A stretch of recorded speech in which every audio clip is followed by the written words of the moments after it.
turn off? There we go.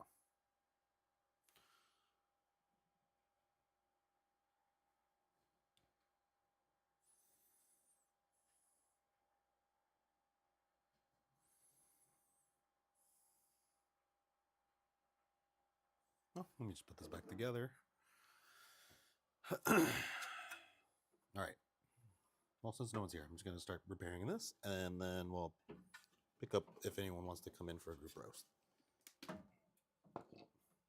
Which might even know nobody, so it's all good. It was kind of last minute change because of work.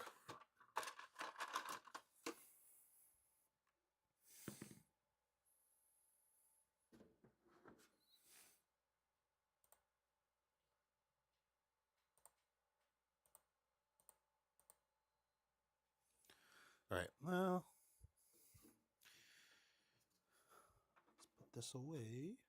I'll put this back together real quick and then just wait for more people to come in if they come, and then I'll try roasting a profile or something.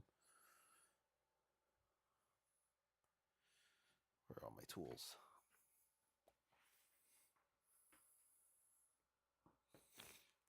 Oh, I'll put some music on.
Fuck. Whoops.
I put a new fan in here, so I found a fan that fits within the board, which is kind of nice.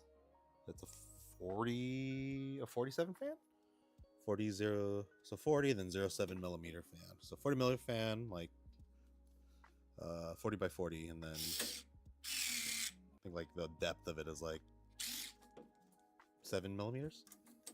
It's a small fan, but it should be able to cool off the heatsink. You could install it without having to like drill holes or anything if you have this one. So that's kind of nice part about the newer V1s, that they have this little air slot that you can put a fan in, and you can buy it at 24 volts when you install it. I think I have a bunch. I gotta find the box of them. We'll put the top on and then we'll start roasting something.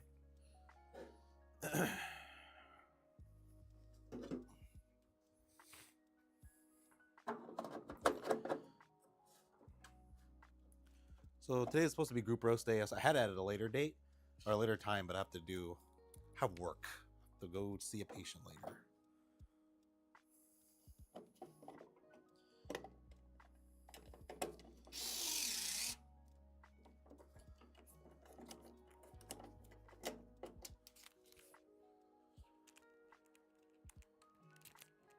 So if you have a newer V1 or you're thinking about V1, they have this fan slot, and you could buy like a 40 millimeter, 40 by 40 by 7 millimeter fan, and it fits right in there. All you need is like some M3s. Let's see which ones I use. I use like an M3 by 10 with a M3 nut, and I was able to put it in without any issues.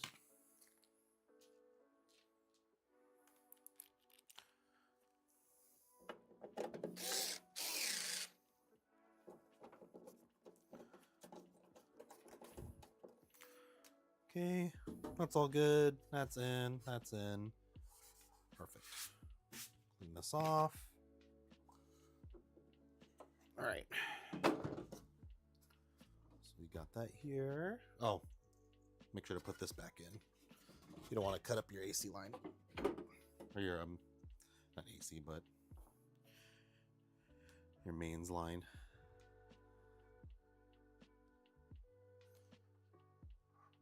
So you just kind of squeeze that together. This is just to protect the wire in this hole. It's a little sharp.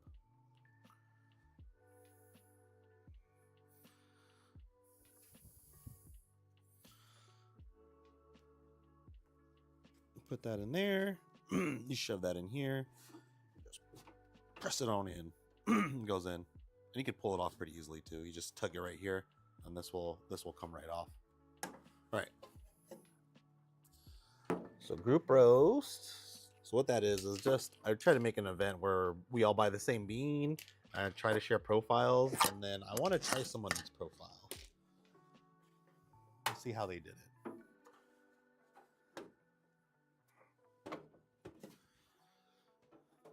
And see what it tastes like.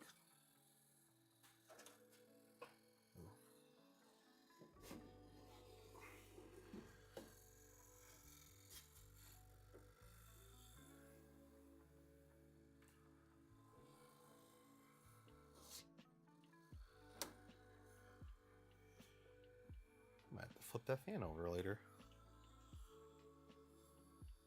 You hear it, it's kind of clinking against the metal. I might flip the fan over later. It wasn't doing that before, so.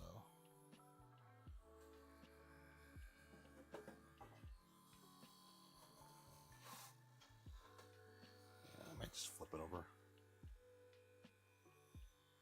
Maybe I could loosen, if I loosen the board up. It's gonna be super nice.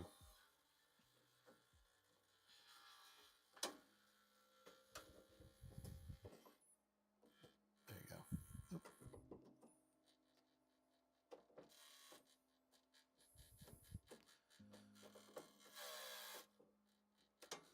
That's a little bit better. Okay, so I just loosened up the board. It's because it's just slammed together against that that wall.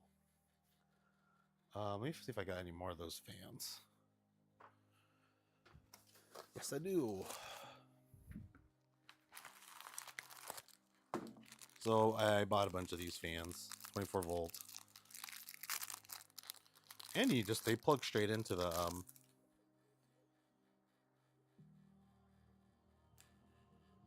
okay. They plug straight into here, so you just put it in like right here. I have it blowing against the heatsink because the sticker side usually is where it blows, but I wonder if they wanted to suck the air out since it's technically in a chamber. But it's butted up right against it. If I find another one, I'll do it. If I could tolerate that a little bit longer, that's fine. But what it's essentially doing is just rubbing against the case against here. Or if I flip it to this side, where it's blowing air out of the case, then this is like it's like a hard piece, and it's butted up against the wall, so it won't make that scraping noise. So the fan's literally scraping against the wall right here. So if I touch it, I'll have you listen to it. Let me turn this off.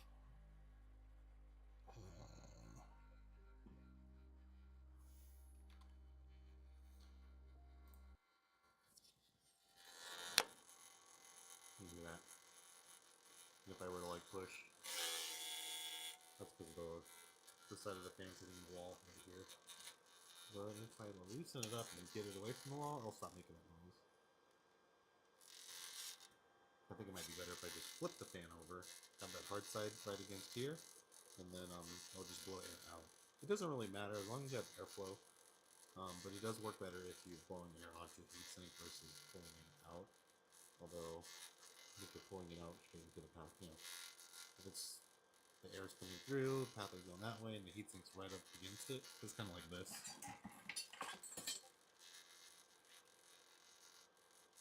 Right now, the fan's kind of butted up like this. This is an older board, but this is essentially what's happening. It's just scraping it against the wall because there's no back plate. Still back plate holding it in. So that's blowing air onto it, and it's like that. So if I were to flip it, then it wouldn't make that scraping noise, but then it'd be so close, but it's still pulling off that the heatsink. Butt it up against like that. I just gotta remember to flip this fan over later. I'll probably flip that fan over next time. But we're just gonna go ahead and we're gonna roast with this and see how it goes. Turn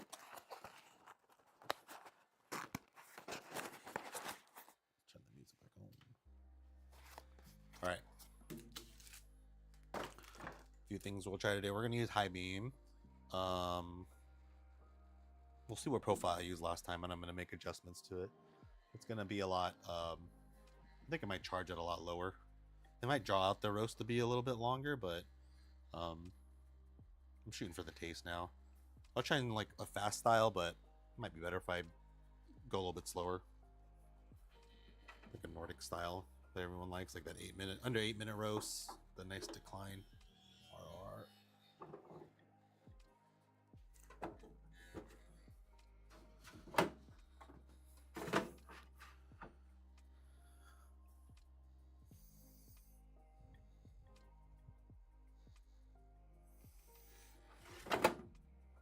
All right, well, I'm gonna set my stuff up.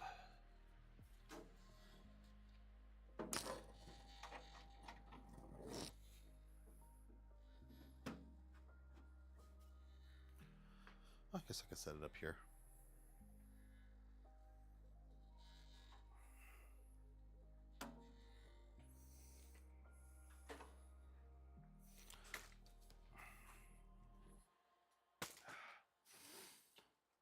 Pardon my mess.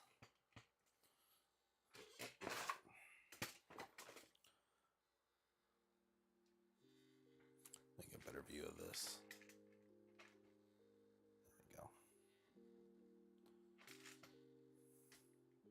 I could put it anywhere I want. If I wanted to put it there, I could put it there, but I'll just keep it right here.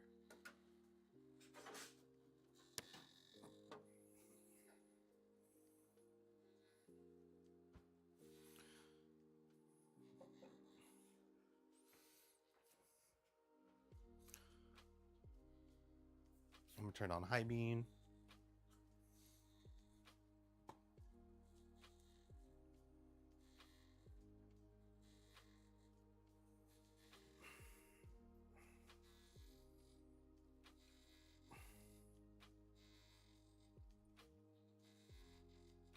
put this on Do Not Disturb. Do not disturb.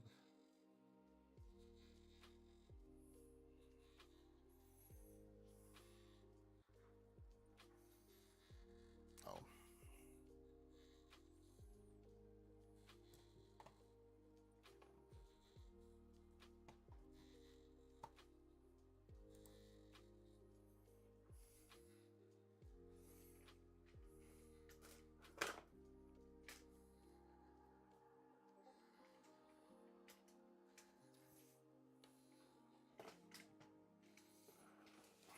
Sorry. Bring this back a little bit more.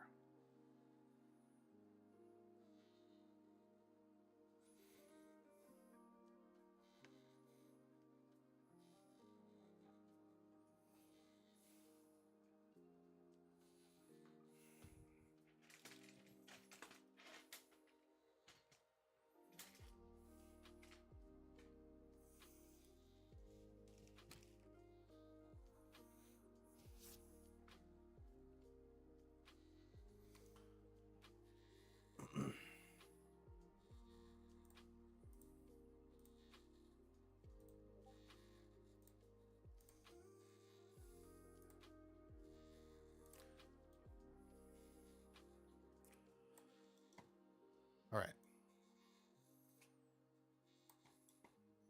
Check Discord real quick.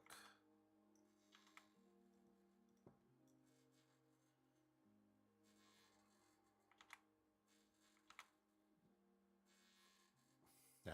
All right. All right. Let's go check out one of the last profiles we used. I'm gonna switch to fifth crack. Let me double check that one.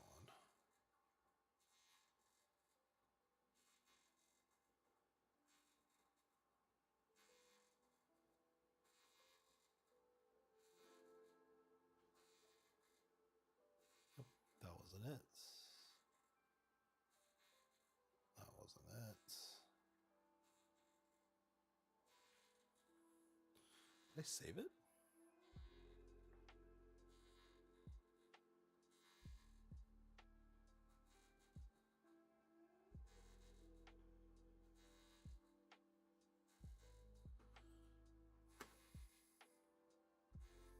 Oh, here. So I did a 16.6.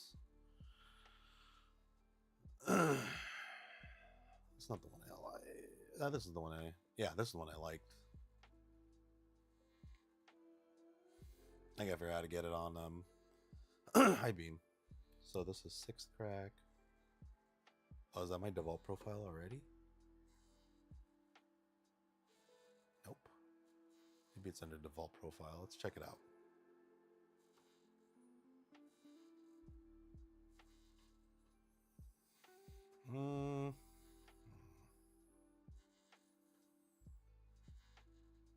Okay. That's kind of confusing. This is the part that always gets me. It's trying setting up my profile. So if I switch, no, I gotta go down here. Go here. Let's see. Rose profile. Put default. Edit.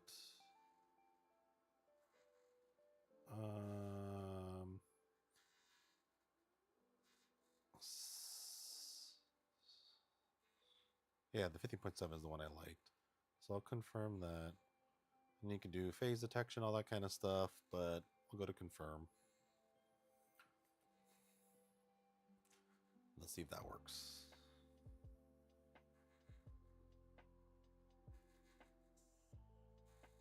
Oh, you know what? This is what we'll do. So I'll set up a profile that I want to use. We'll go to Beans, Rose profile. I'll make a new one, right? We'll use, we'll custom profile it. Profile name, we'll call this, I don't know. Use my keyboard, sorry. Oops. No, you don't want to let me use my keyboard? Let me get the app up. Come on.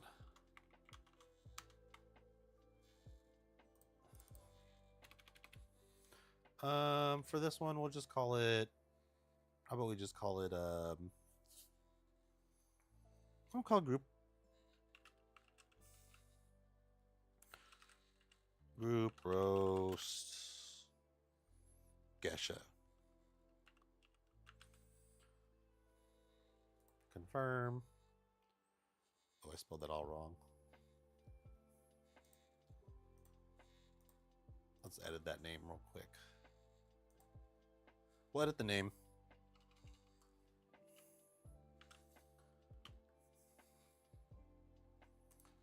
And then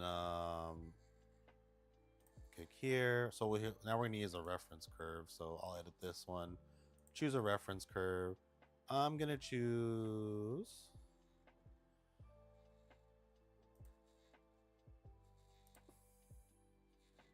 There we go. I'm gonna scroll down. We'll do the 15.7%. And I'll kind of show you why I wanted to use that one. Confirm. Let's take a look at the roast log. So this is all the roast logs that I did before. And then this is the profile if I want to set it up. So, okay, I looked at my roast log. So I tasted these two. So here's this one. It's like a 10-minute total time. I think the biggest thing from here, taste-wise, this tasted a little bit more. It didn't taste as, I guess, light as I guess some people would say. It's supposed to like be a geisha. It's kind of a little bitter, I guess, was what it was. I'm drinking it right now. This is the 15.7% DTR.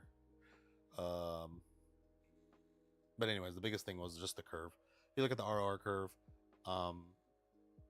there's not like a steady decline. It kind of flattens and plateaus. And from what people gather from Scott Rao to Rob Hoos, is one thing in common is if you have a declining ROR that's nice and slow and it looks good, usually the cup of coffee will taste better or your bean will taste better. Now it's all kind of like a weird subjective thing, right? It's like what is better to you and to the other person, but in general they say usually it tastes a little bit better, and I've been agreeing with that because I did this roast right after. I'm comparing the two and the before, and so this one's like 15.7. I wanted a longer development time, but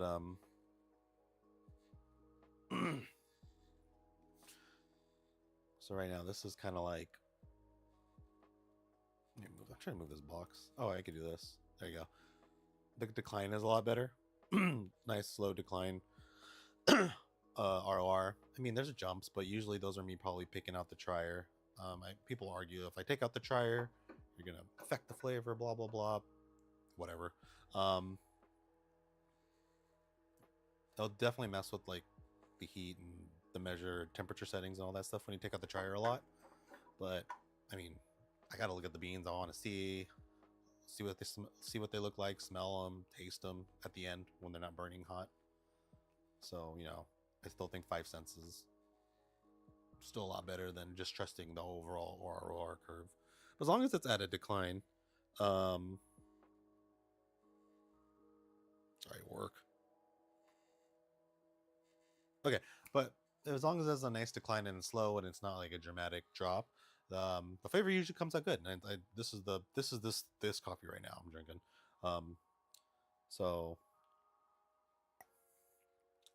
yeah, I could drink that all day. It's good. This one is definitely, I don't know, I think it's brighter is that term that they use, clarity or something, but I don't know, it just tastes cleaner to me. I don't know if that's the correct term, but whatever. But anywho, let's go ahead and let's start this. I'm going to use this as a reference. I'm not going to auto curve it. I want to try a few more things differently, especially want a lower charge temp, and then I also want to try a I guess just lower temps all around, even just dropping the temperature lower than this. Or not temperature, the power is what I should say. So I was kind of ramping it up. I'm going to try to keep it, I'm going to stick it to 190 and then see how it goes up from there. Trying to keep that momentum so it could be like a little bit of a faster roast, but at the same time I still want to roast it properly. But anywho, oops, let's bring that back. There we go.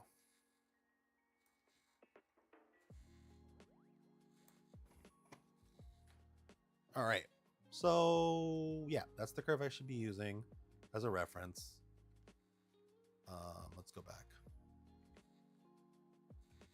So I'm gonna switch it. I'm gonna do group rows Gesha confirm.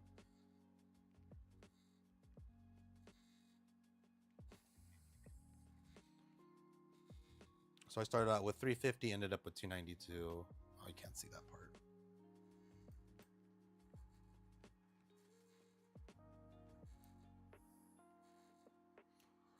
Yeah. End up with 350. End up with 292. Start off with 350 grams. So I'm gonna do the same thing, same charge, but let's warm this up. So I'm gonna go ahead and warm this up.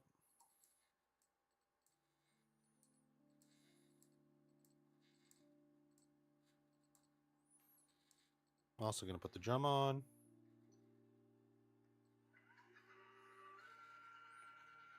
And let's not forget the fan. What did I set the fan to?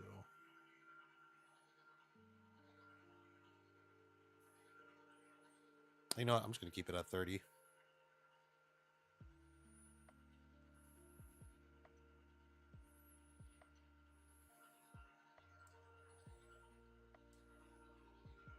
All right.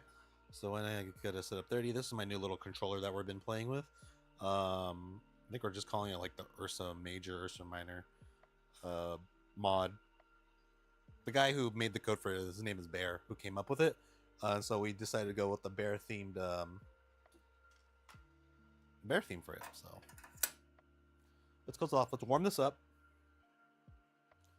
Gonna start a manual roast. We'll start the preheat. So it remembers everything's at 80 and 30. So it doesn't know that the drum is on. So I'll just flip that on. The TC4 protocol doesn't tell it when the drum is on or off. It only tells them about heat and then temperature. All right, so let's heat that up. And then right now I'll go ahead and I'll start measuring out 350 grams.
I'm just gonna grab a metal tray. I just gotta toss this one.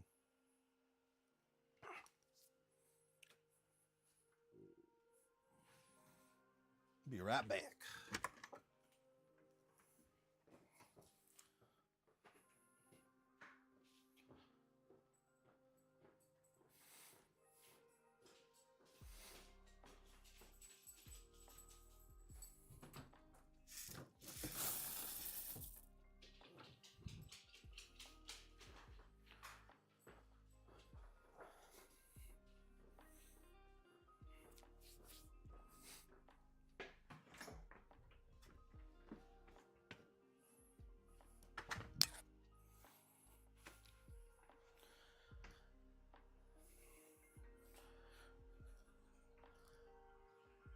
I want the 90. Let me switch that. Oh. I guess the PID thing's working on this. That's why it's going up and down. Kind of staggery, but it's alright. I think Will's using like I still think it's like the same kind of what's it called, bang bang hysteresis, where it's just up and down instead of like a gentle curve. But you know, whatever works. Actually, no, it's not, because it's going 90 to 100, so it's not using history, or not using Bang Bang. I think it's actually using some kind of pit algorithm.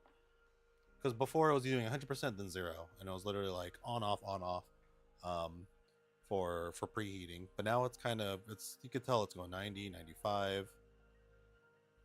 We also know it's changing because this thing is telling it to change. But this is kind of going high. I'm going to set that charge temp to be like 1. We'll do 195. So I'm going to just change this charge temp to, we'll do 195. So once it hits 195, I'll consider to warm up 5 minutes after it reaches its warm up temperature. So let's see how all this preheat works, okay? But first, let me go ahead and measure out the beans here.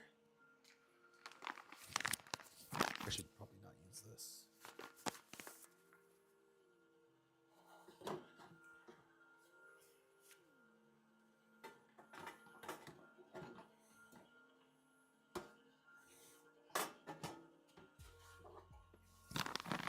And I also did purchase like a legit unit from Highbeam because they're selling their own little Skywalker units now, which is fine. They're not using just like the Arduino code that we're using. They're using their own, I think, whatever through Espressive. I don't know how it works, but let's see. Let me get 350 onto here. But it works better and has like probably a better PID system or PID system.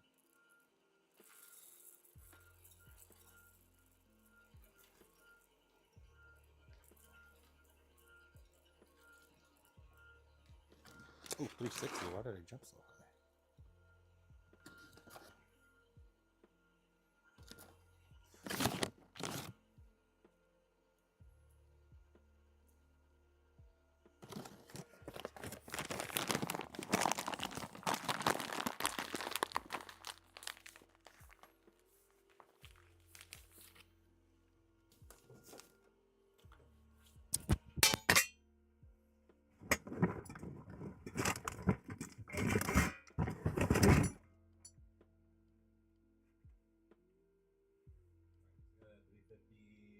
The charge temp at 195, so it'll stay there.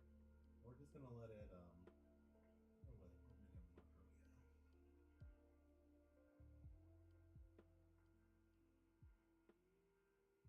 three more minutes. We'll wait, and then we'll drop some beans in. Okay. Wherever he switches to, I'll switch over here. Go to the cooking channel.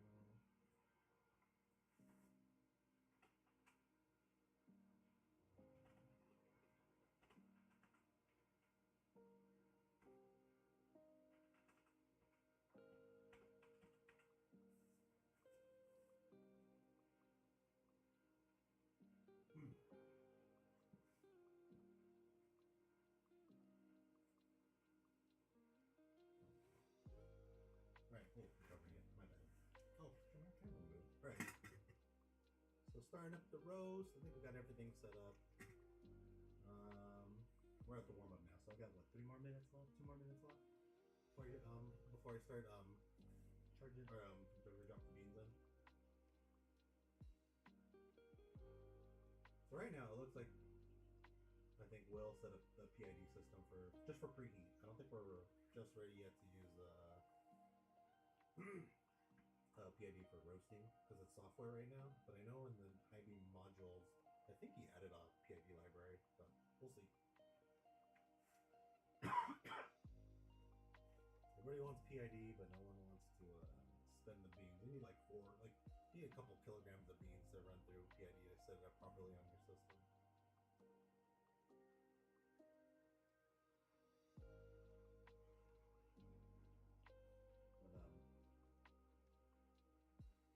so this is the Gesha for the group buy. We're gonna chat that curve I was talking about. I don't know if anybody else is doing it, but or anyone else has got it. But if you could post up your profile, that'd be great.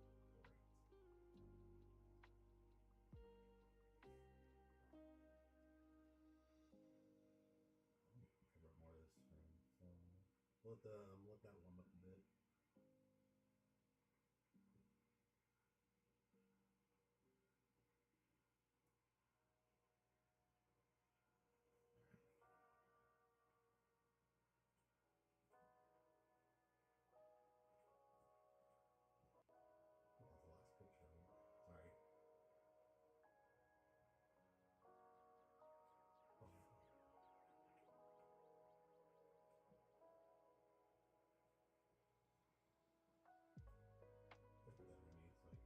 don't have to see all the junk.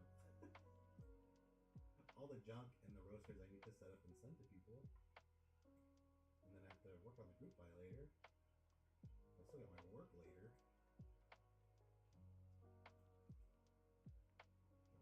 Alright. Hi, hello. There, I'm here. Okay. Oh, I should. Oh, wait.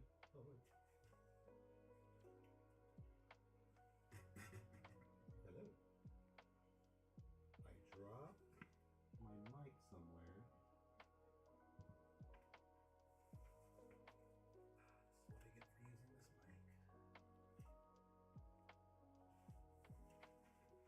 Hello. Well, we're just gonna use that mic.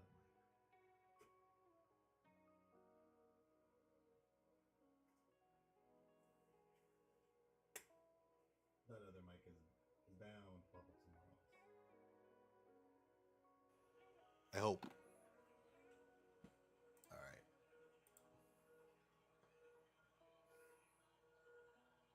Still preheating, so we're good. Where is that mic? I believe I dropped it. Hello? Okay, that one still works. Sorry, I bursted your ears.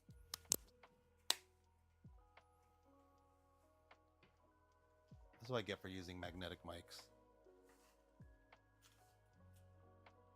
Well, it's not inside. Alright, whatever. We'll deal with that later. Okay, that's all set up. Get the beans ready. Get you out of my way.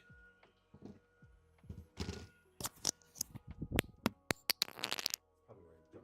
Just like that. Ugh.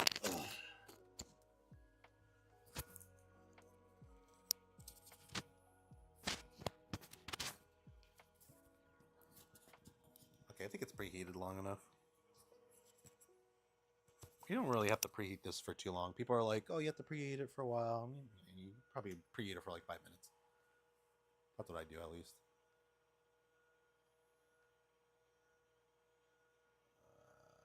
Sorry, that's the workbench. Gotta clean up my stuff. All right, anyways, let's go ahead and let's start this. Let me put the charge up. That's good. That's controlling heat. All right. All right, I'm going to charge it, and then it should turn to manual mode after. So this is the charge temp. I won't change anything till the 4-minute mark, okay? All right, here we go.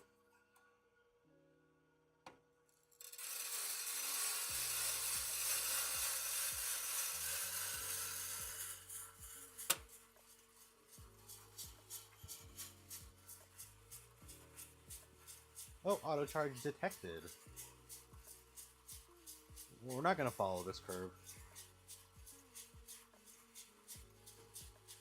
Or this ROR curve. We're going to use it as a reference.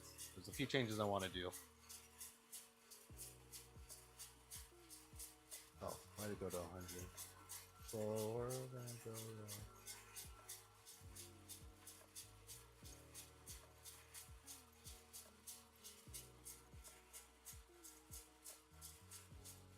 $85.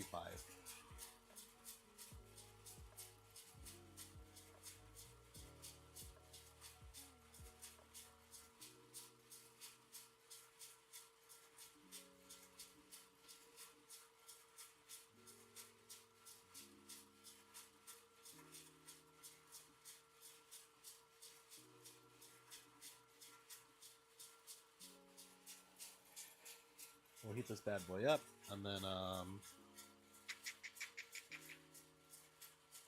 let's see what the curve does. So I kind of know where it's going to peak at, so I can at least start adjusting the heat lower when it reaches that peak. I'm just assuming things. We're going to see if this is going to work out. I don't know if it's going to work out, but...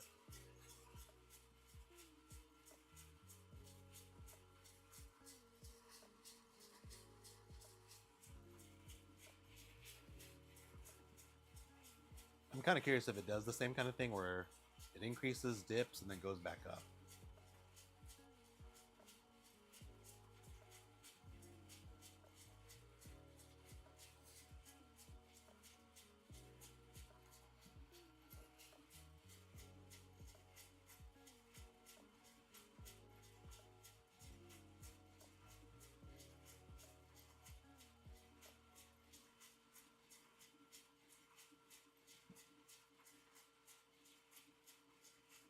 dip down.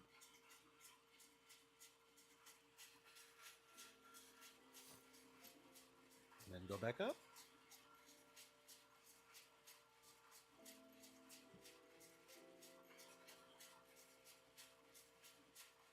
Dips right back up. All right. So I'm just using the background curve as a reference, right? So it's doing certain things that it was doing last time. So it goes up a little bit, drops down, back up, then it's going to probably go right back up again. But I know if it gets to like this point,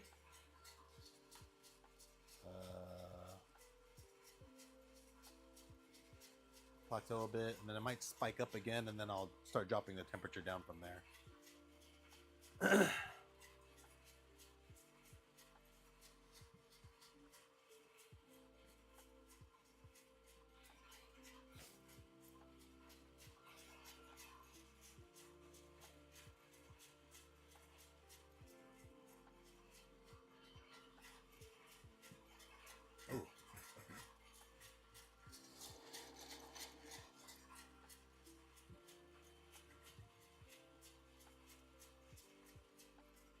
We got smoke coming out of the left side of the roaster. So I might turn up the fan a little bit. Just for, make sure all the smoke is going in one direction. I'm gonna bump it up to 50. Switch it back. 85 now.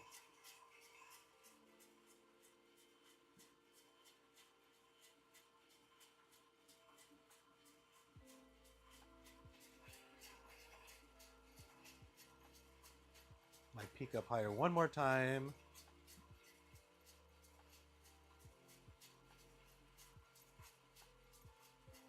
If it doesn't, then I'm going to just start dropping it. Alright, this time I'll start dropping it. That's a lot. There we go.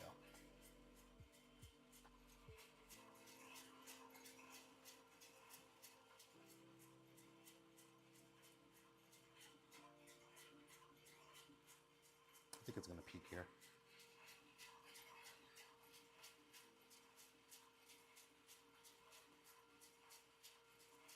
Oh, actually going back down. Alright, so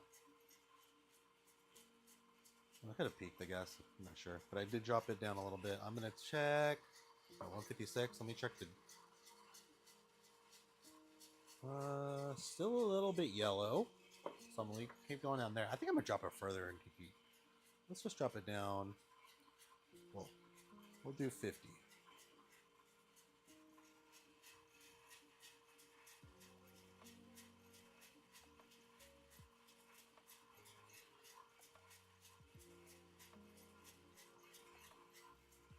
I think I might regret that. That's alright.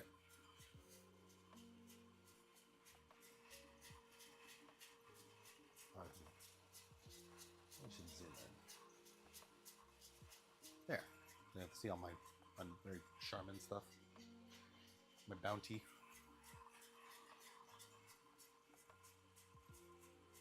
Oh, that's a huge drop. Alright, well. See how this goes.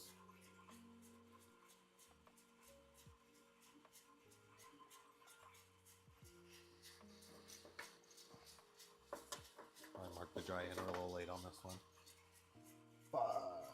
Yeah, that's right. Shouldn't have did that. Alright, whatever.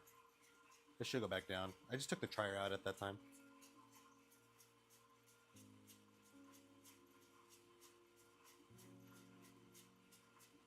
I did put accelerometer on the trier, so when I pull out, high beam can mark it. It can be like, alright, don't worry about that. That's just me pulling out the trier.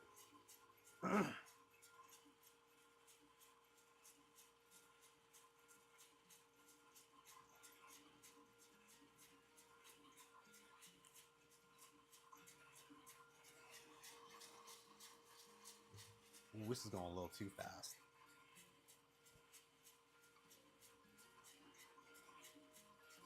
So if that's going too fast, I'm gonna drop it just a bit more. Oh.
It looks like it's a nice trend downwards.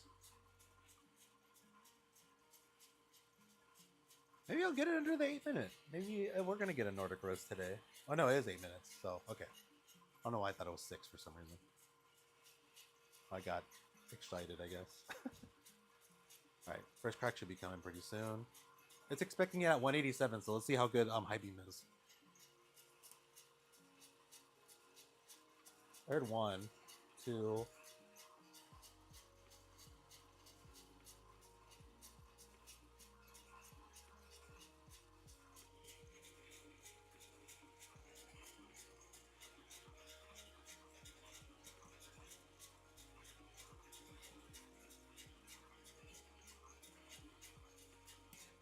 Three. There.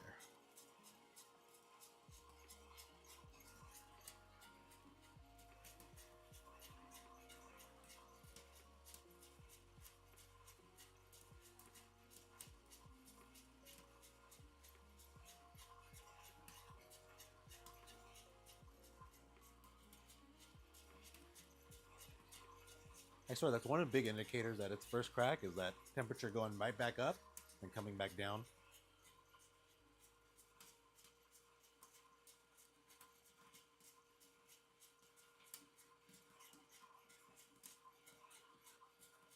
Oh.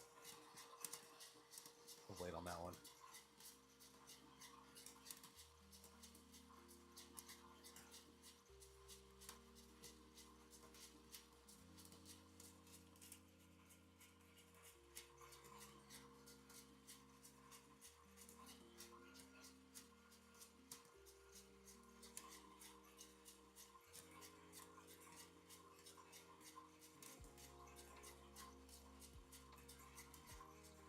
How many seconds was that?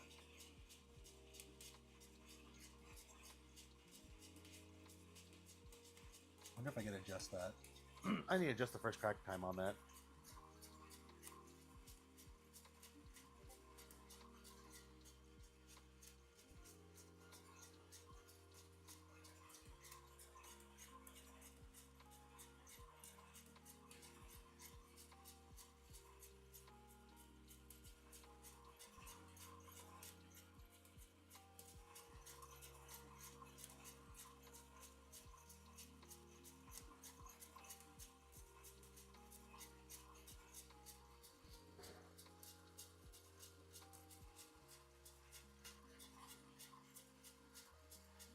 Just turn the cooling fan on.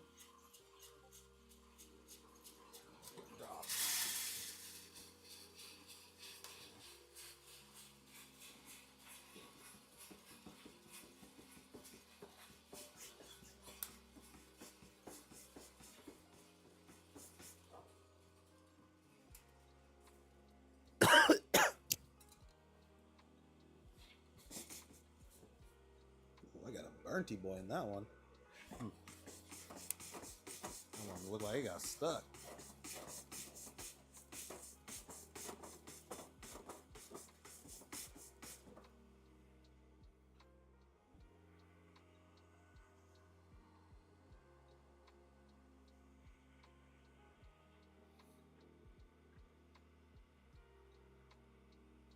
Alright, I'm gonna turn the drum off.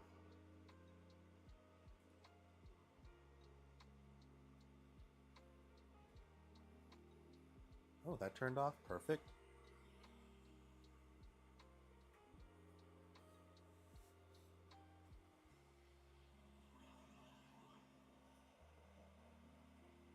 I gotta figure out the timing between first crack. I wonder if I could change that timing. Because I remember we look at right here. That first crack hit, usually that's like, you know, a lot of the heat is building up. You hear the popping happening. You got those explosions going on, I guess. You can think of it that way, but, you know, exothermic reaction, I'm guessing. So it just brings up that heat and then, you know, eventually cools down.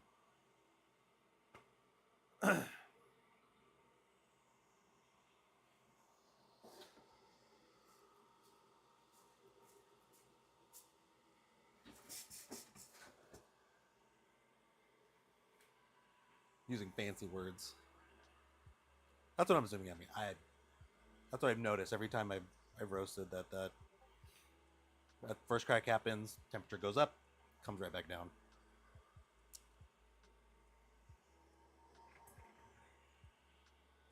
The only things I'm thinking that is this. This is what a radiant roaster, so get that thermal energy. It's get directly to the beans, and the darker the bean is, the more it heats up, and I guess it just builds up on the heat when it starts popping, releasing more heat, increasing the bean temperature probe. Right? I'll pat myself. Oh, stop it. I'm roasting that the geisha. I wanted to try following my last profile, but altering it a bit, and I kind of messed up on placing first crack, but it was okay.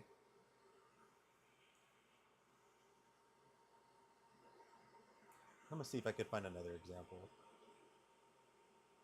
Um,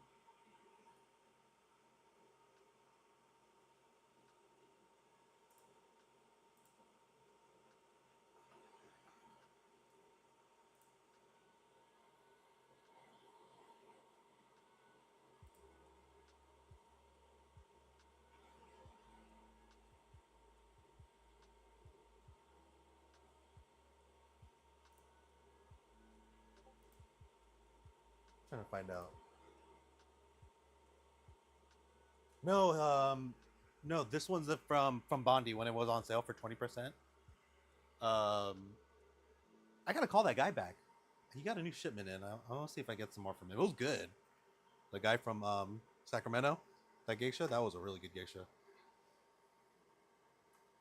Emerald Coffee something. I think that's what they're called. I liked it.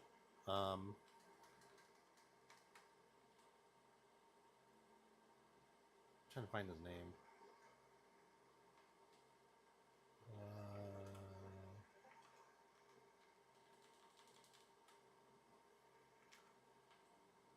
I think he's on Instagram. I don't want to show my Instagram. Yeah, Emerald. Yeah, Emerald. I forgot the guy's name. He went to my house and he dropped it off. Where's the? I'm trying to find my YouTube chat box. Okay, no one's there chatting. Perfect.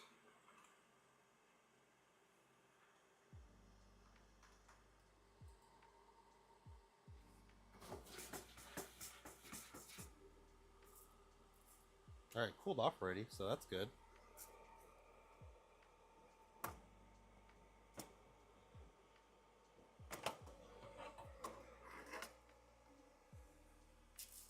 I want to try someone else's profile, or at least see if it can be ran on High Beam. Oh, let's see that.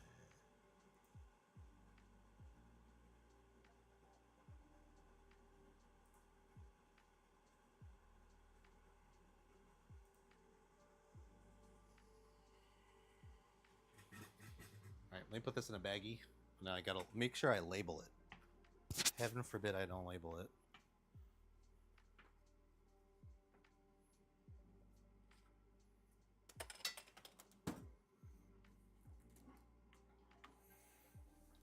Be right back.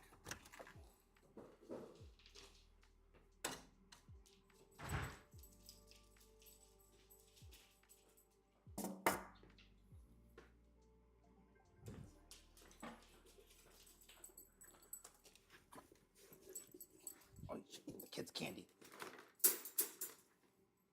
Hey, no bits.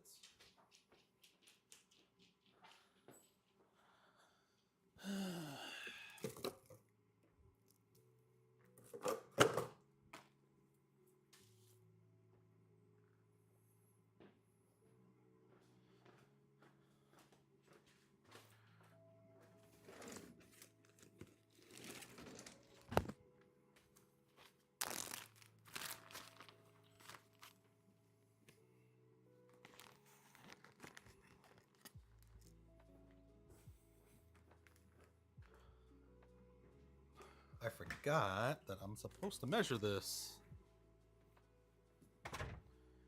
and then grind it.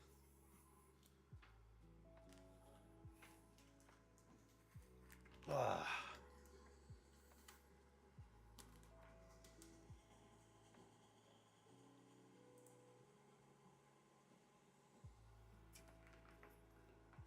Oh yeah, thanks for posting that up. He's a cool guy. I think he has like I don't know how it works. I think he has some kind of setup with some farm or something. He's always there. I think he's always in Colombia. I could barely leave Sacramento. This guy's in Colombia once or twice a month or so, or twice of every few months. Let's measure. So I had it at 350. Right now it is 294. Let's complete this log.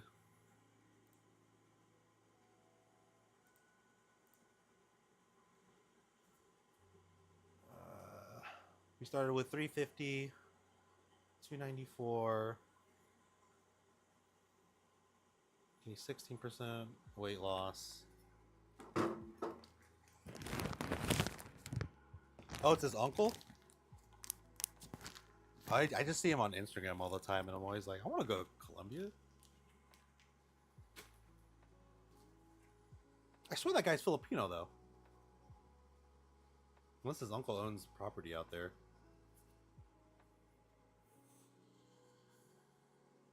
I mean, it's not impossible that he's Filipino and owns property in Colombia.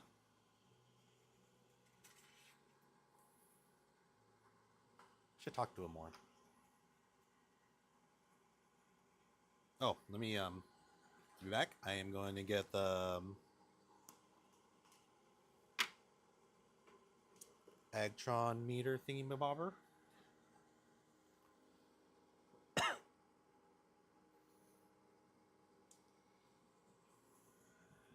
Alright, I need to be really good at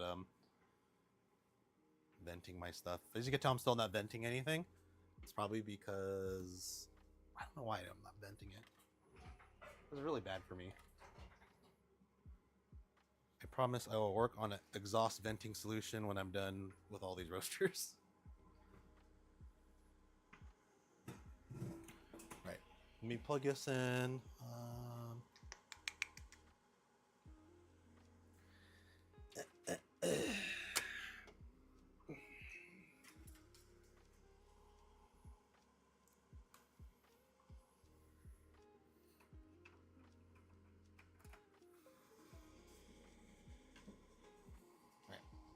Let's see what comes out on the Agtron. I'm thinking it's about a medium, or possibly light. We'll see.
I just labeled it Gesha 1.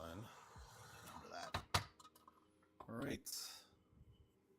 That's all bagged up. Also gonna take a bite of one of the beans.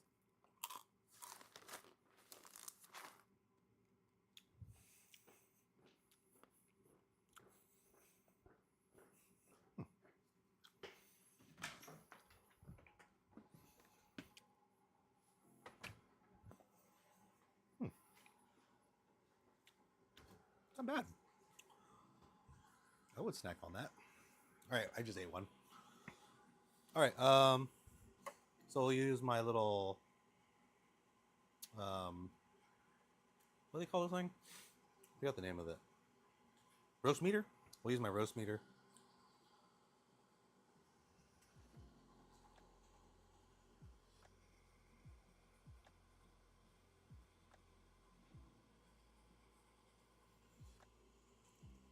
Alright. says it's an 83. So what is an 83 on that?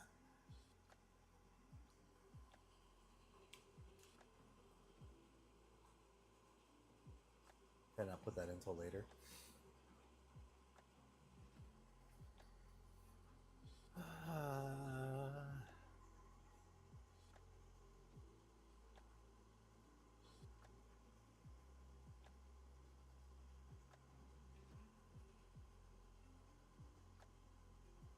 Oh, I could have put it right there in roast level.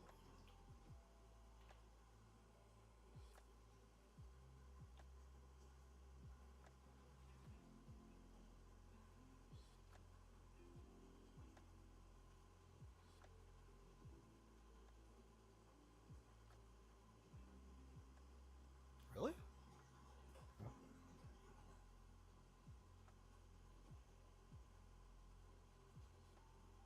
I'm supposed to do surface color value. So surface color value, 83 still. So 83. Oh wait, hold on. Nope, I did that wrong. Confirm. It's ground level is what I need to do because I grounded it. 83. I dropped a few of the beans on the ground, so they're on the floor. Or not on the floor, on the table.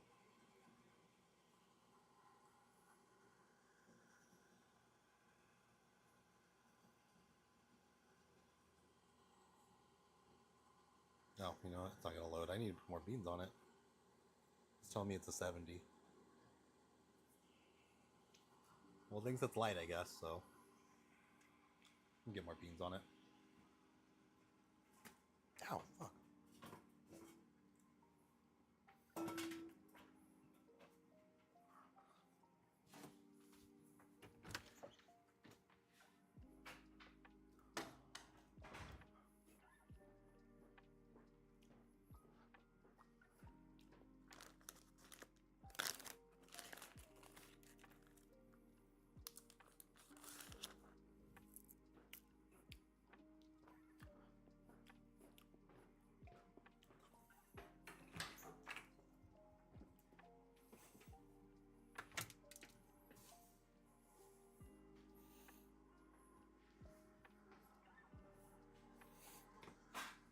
Okay.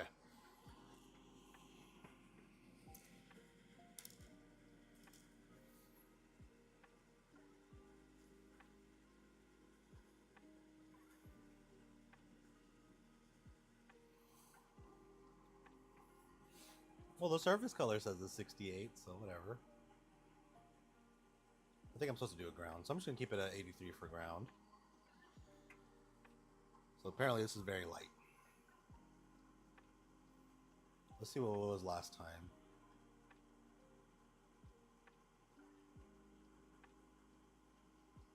Oh, I didn't put those values in. What a terrible roaster. Oh. It was light last time. Okay. Yet again, I forgot to put those values in. I should have did it. But at least I know now it's 83. I think last time it was still the same kind of issue. It was still light. So I might try to go for a little darker next time. Probably focus more on the, try to get more on the medium side.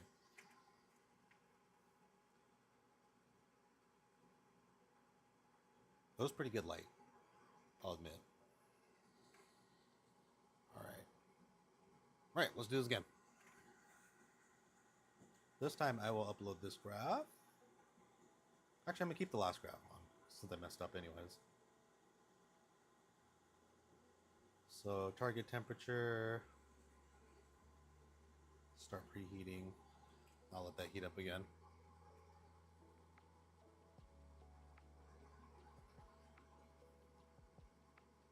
You know, while it's heating up, I think I want more airflow on the bulb. So I'll just jump that puppy up right to 100. As you know, there's been a lot of other people who've been having issues with their bulbs popping because they're like preheating at 100.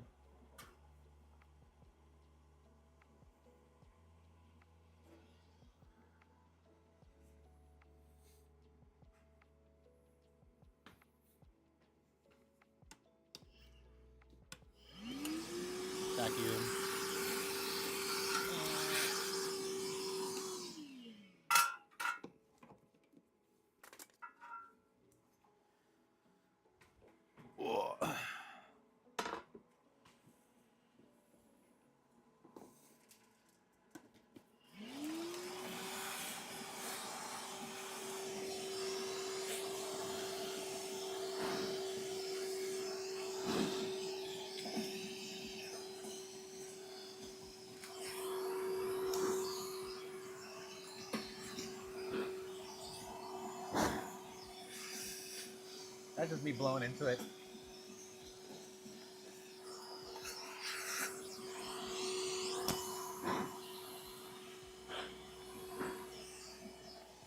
Very scientific. Close this off.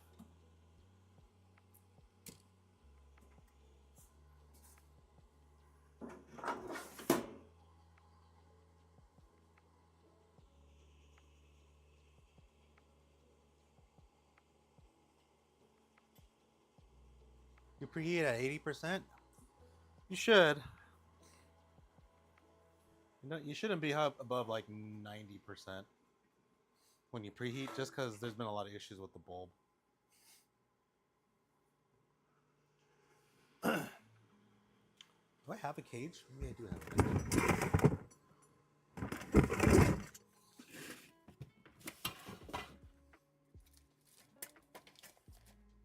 All right.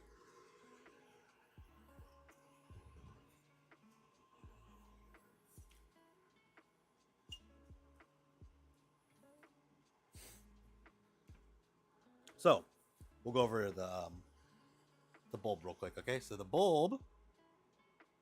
Do I have an extra bulb lying around? This is the cage for it, right? There is a quartz glass tube inside. They did not have this in the first. Oh, let me take this screen off.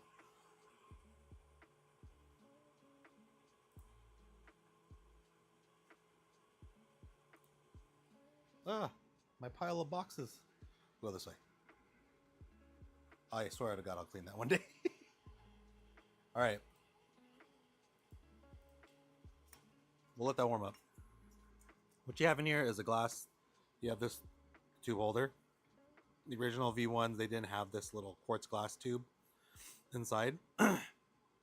One of the reasons we think they put it in was because when the bulbs would blow up, you would sprinkle glass all over the inside of the drum and it would spread all over. Then you'd have to take it all apart, and then it's real bad because if there's glass that gets stuck in there and someone consumes it, it could have a real bad time. And you'd have to completely take it out, blow it out. I would probably vacuum the living hell out of it, wipe it 5 million times, and then just every spot of it would be crazy. And it would just be a whole crazy mess. But now, what they did was put this with this glass tube. If it pops, it's contained in here. It's like great, it's contained. Like I guess the heat efficiency goes down by a lot. Sky, the vendor in Taiwan, he knows all the numbers and everything. But as far as I know, now you're just putting the bulb in this like little death heat trap, and it has no real airflow since there's no airflow in because the other side is completely closed off. So what they're doing now is they're putting holes, like 5 relatively big holes, I think. They're drilling like 1, 2, 3, 4, and then maybe a 5th one, or just 4 altogether. But they're doing 5 holes. They're trying to create more airflow into the tube. So what that does is that increases the life of it. But that really doesn't matter if you're doing like 100% preheat and you're going full send every single time.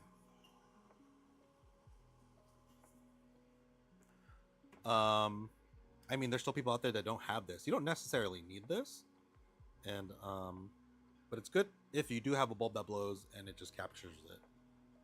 Another thing they could do is just purchase and use higher quality bulbs from a vendor out in China, but you're talking about a $150 roaster to build. Let's not try to add more to it, right? Because a nicer bulb will definitely cost more, but last longer.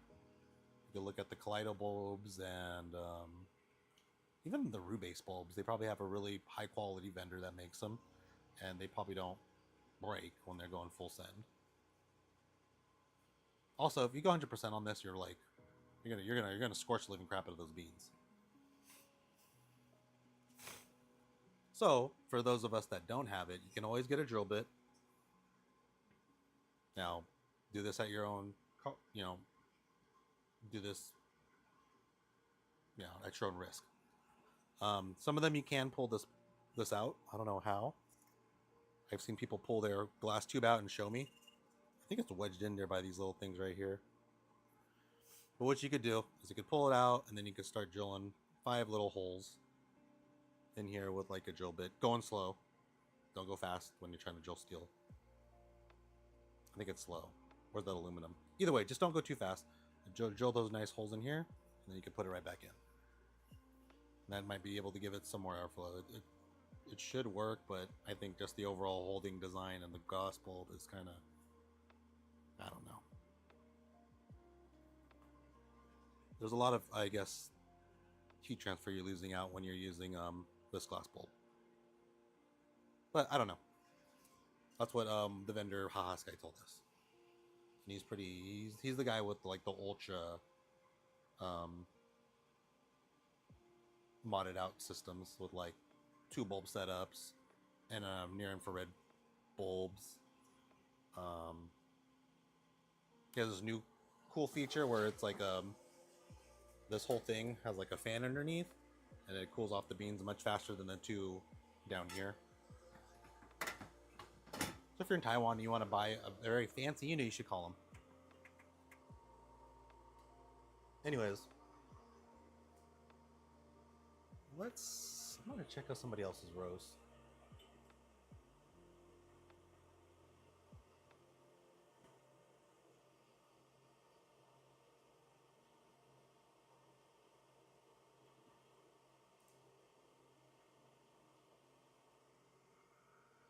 Let's look at. I just think it's me and Sloppy Josh really roasted with this and put out a curve or profile. Let's see. Anybody else?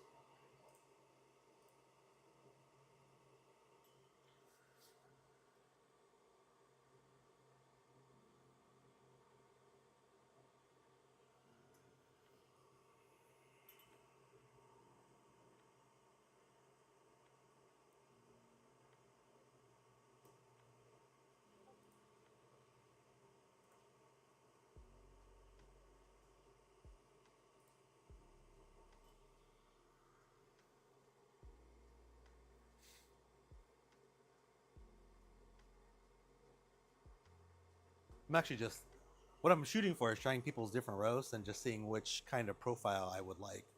This is the first time I've had so much of like one beam where I'm able to do multiple roasts and then maybe change the curve a little bit.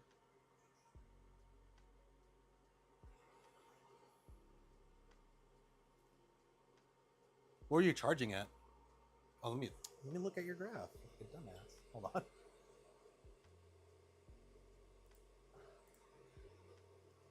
Let's see, what temperatures are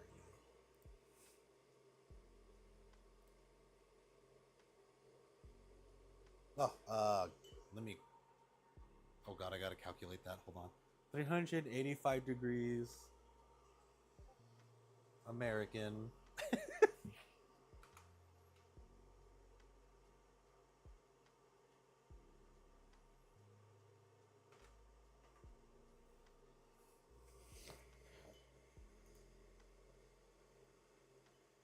Oh, 193, 198, 190. How'd it go with 193? Because I've been doing like one.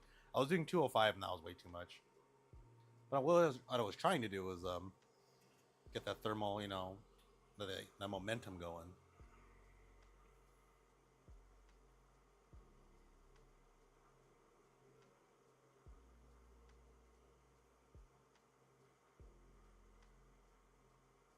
Oh, you know what? It will be hard though, because I don't know. Did yours come with the glass quartz bulb in it?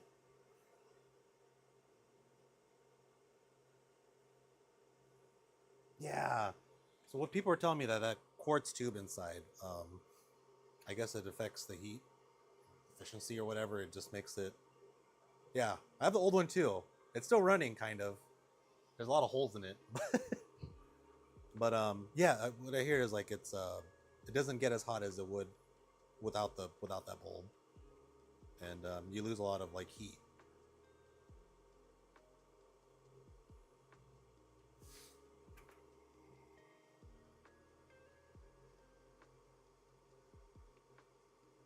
It's always hard to think about radiant heat versus like convection and conduction and how it changes everything.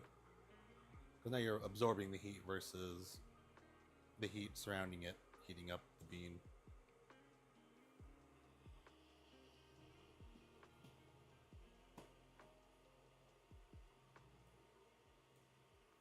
I'll turn this cooling fan off. There we go. Hold on, let me get a tissue real quick.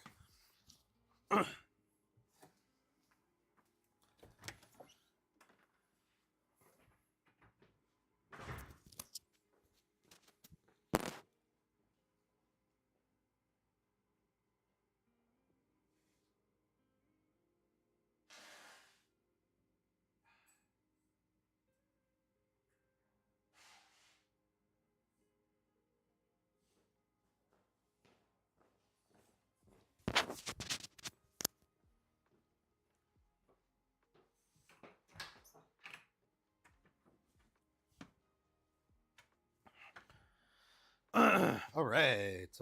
Ooh, feel a little under the weather.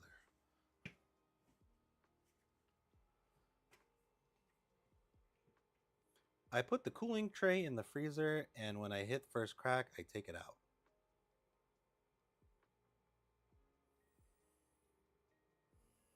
Oh, when you hit your first crack, I think meant like when you hit first crack, you just pull it out.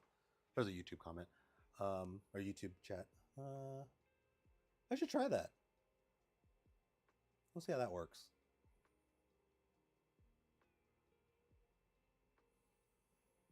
But yeah, agitate it real fast when you put it in the freezer. I'm guessing you would, because then it would like cool off really unevenly, right? Like you'd have to agitate it right away.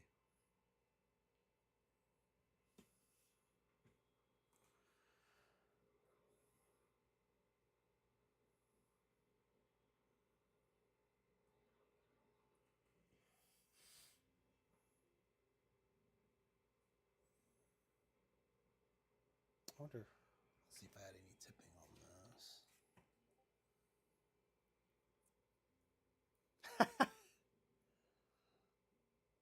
We should just have water cooled cooling systems. Peltier. I don't know.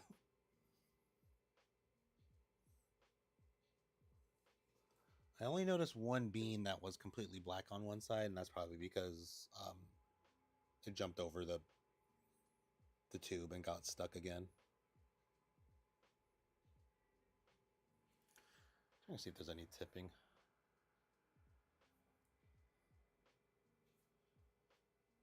I'm not seeing anything. It looks all pretty uniform. I'm just looking at individual beans. I probably should look at the whole thing.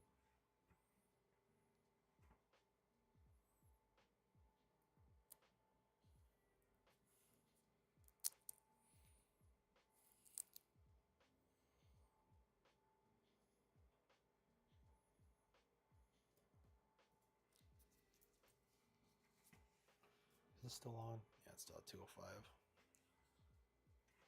Actually, what time is it? Oh shoot, it's 10:38. All right. No one came back for the group roast, so I'm gonna come back later tonight. Yeah, I'm gonna come back later tonight and see if anybody else has done a roast today, and then see if I could get them to show me their profile. Because I only have like a few more pounds of these beans. I definitely want to try somebody else's high bean profile. What I want to do is I want to just put that sucker in and then just start roasting with it and see what happens. But yeah.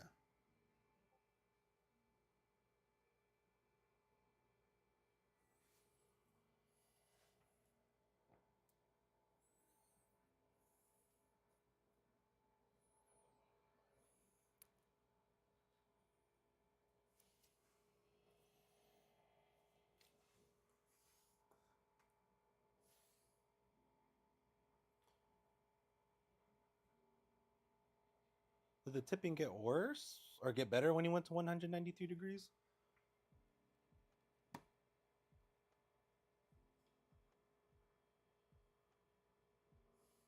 I'm gonna turn this off. I think I gotta head out soon to work.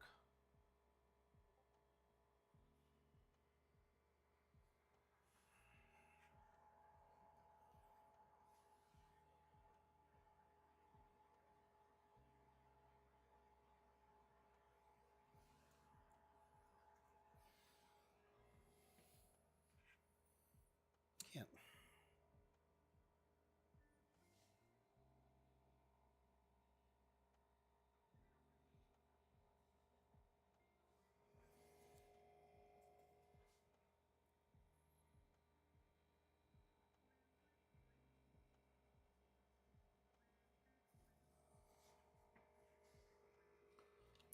peek at what bad tipping looks like.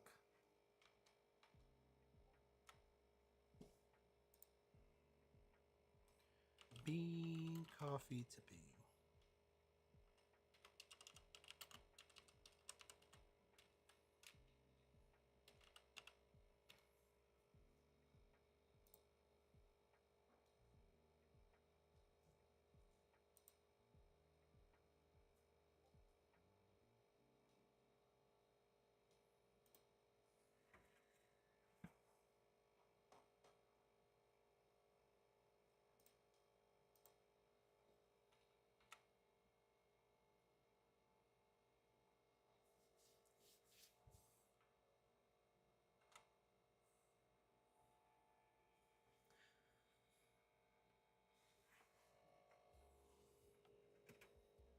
I always thought tipping was like the really, really black lines, but there's other ones where it's like, oh, this is tipping too.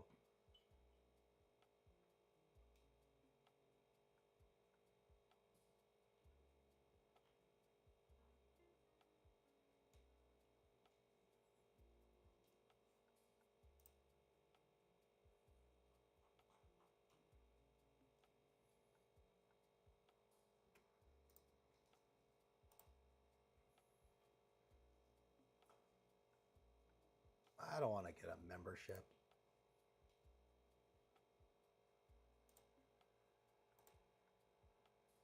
Well, let's see what home barista says. Okay.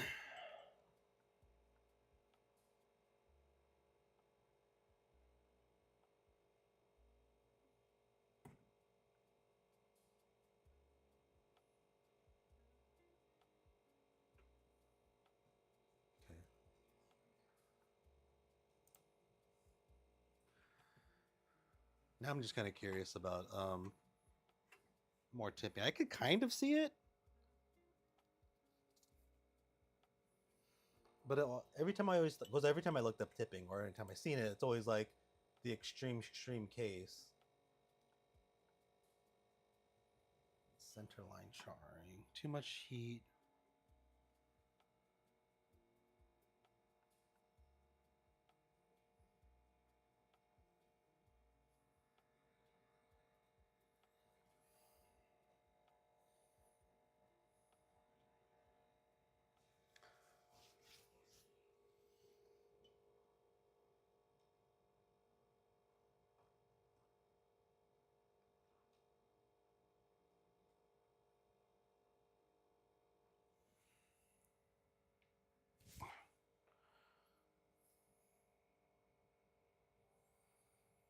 Like I feel like I can see it, but then I get lost and I can't.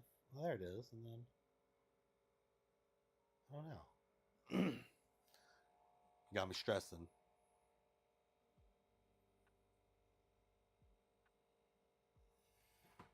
That's a good pictorial though. That link. I kind of yeah. I think I do see tipping. Burn the roast. Burn the whole batch. Throw it in the trash. I'll taste it though. I'll see how it is. I still like. I wonder if mine has. I'm gonna check the other ones now.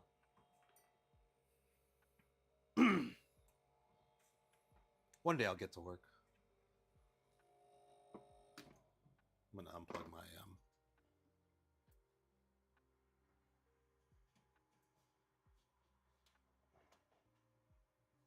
Okay, actually made pretty cool. All right, I'm gonna check my beans for tipping.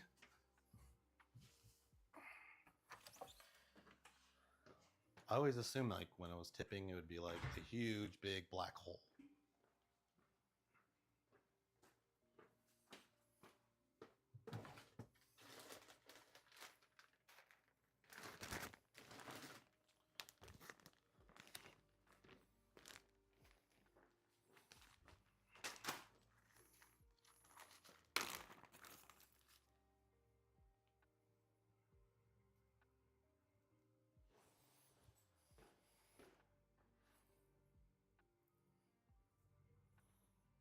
That looks good.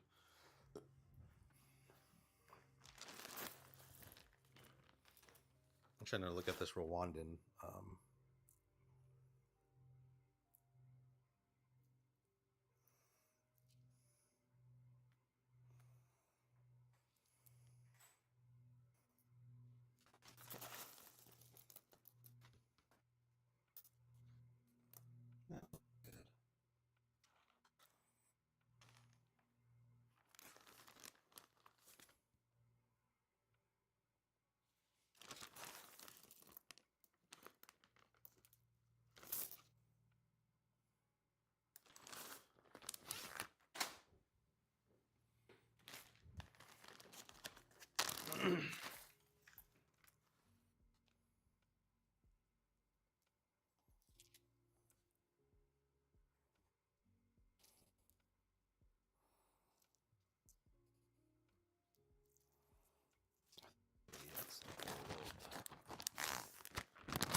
one more bag of my other Gesha.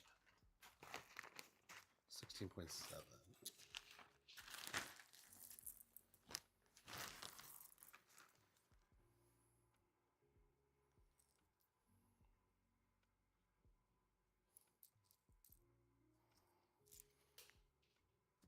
Okay.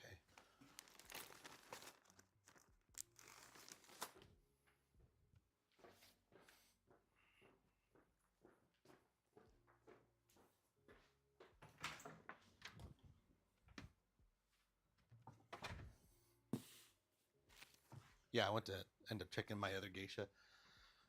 Yeah, the other ones that I roasted from the same batch. And yeah, it looks like there's some tipping on there.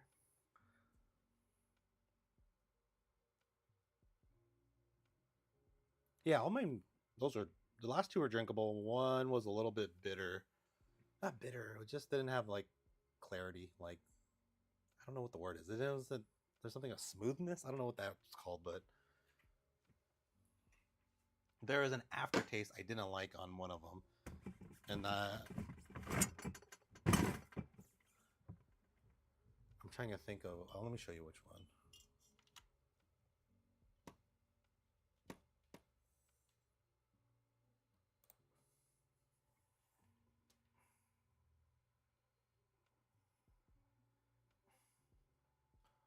So I did two roast last time.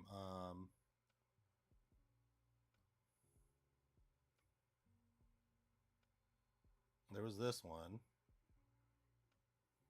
Let's get this all the way up there.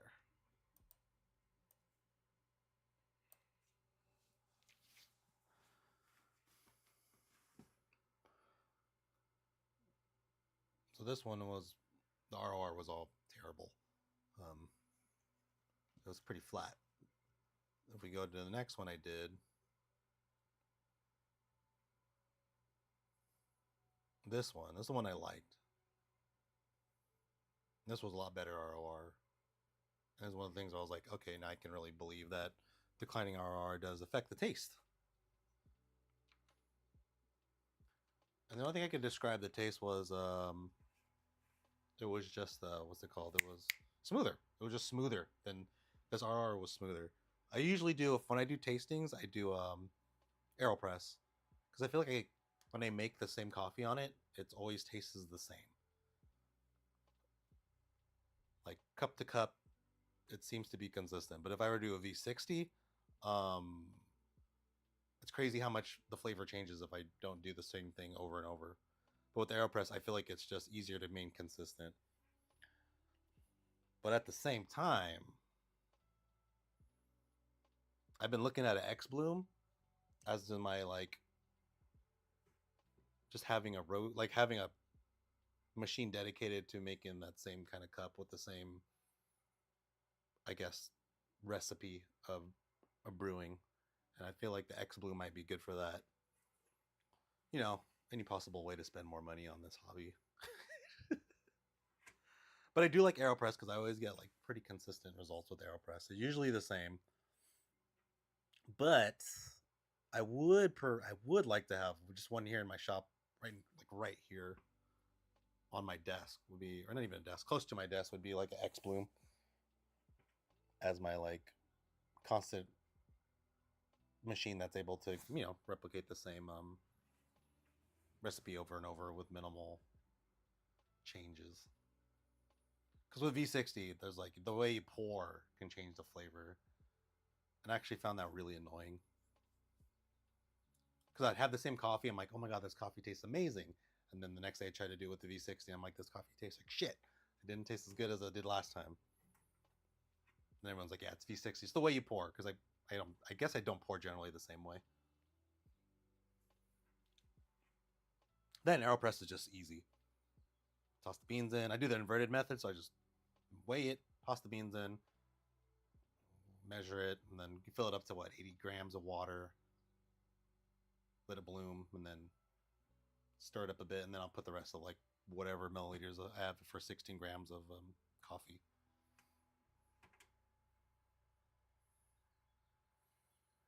Yeah, I think there's a guy I'm talking to on Discord that might sell me his X Bloom. We'll see.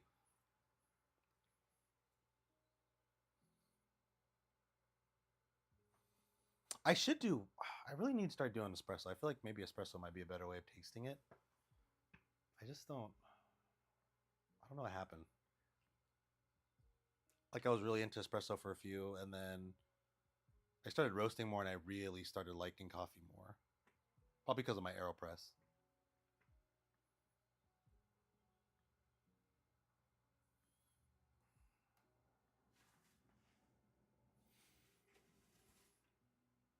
You telling me there was a whole winter I was like, oh, I love espresso. I'm gonna buy all the fancy espresso things. I bought like a decent espresso machine. And I was like, oh man, this is amazing. And then I just like coffee more.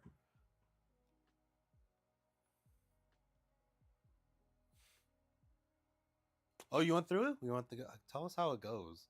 I always feel like Fellow is better at Gen 2 than they are at Gen 1 stuff. Just because I have their Gen 1 Ode, and I already like I want all the other options of a Gen 2. The new burrs. Well, I put the new burrs in. I just haven't. I like the ionizer thing that they added.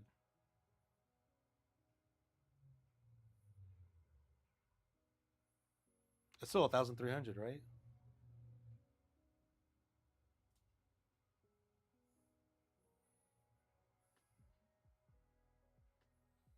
Oh, okay.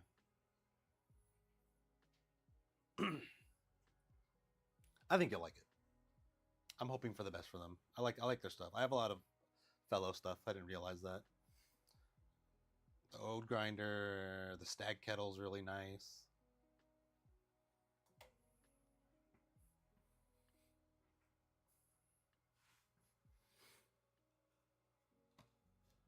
I wonder if I could change. No, I can't. Sorry, I'm seeing if I could change events on here.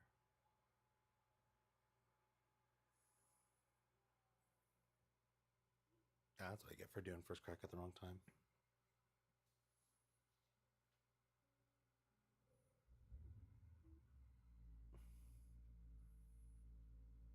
That's the hard part. Is there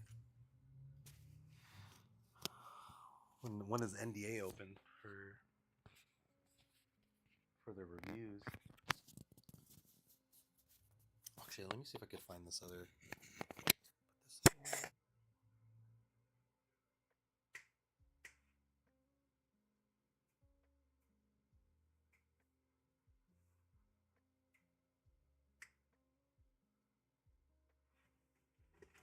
Oh, you're in here.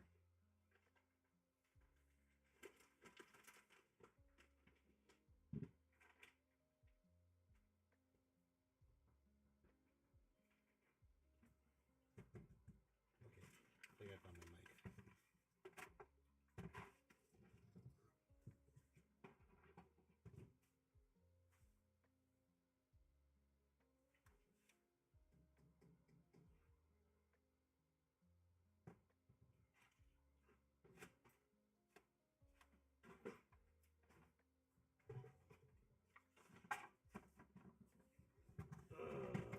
Sorry. This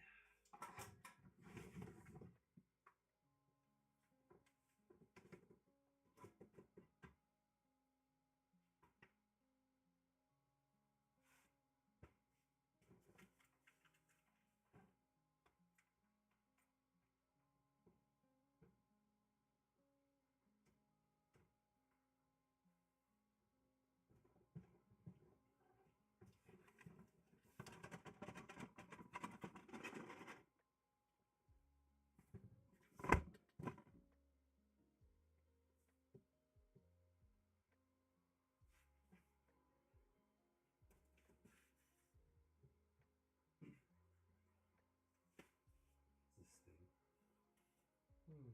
Hmm.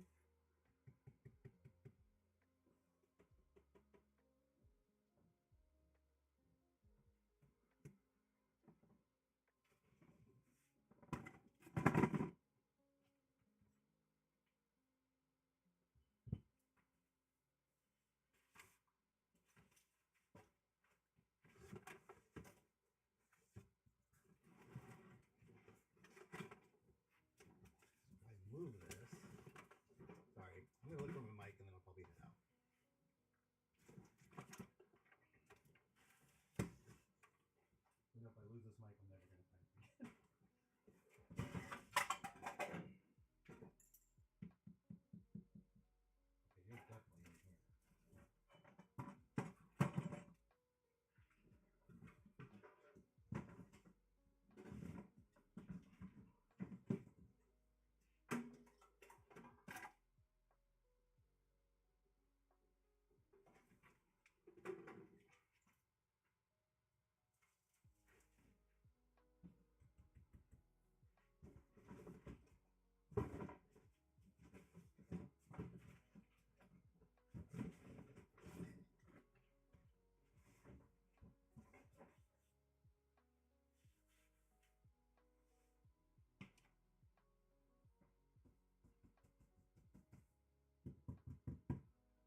I'm gonna go find this mic. Catch y'all later.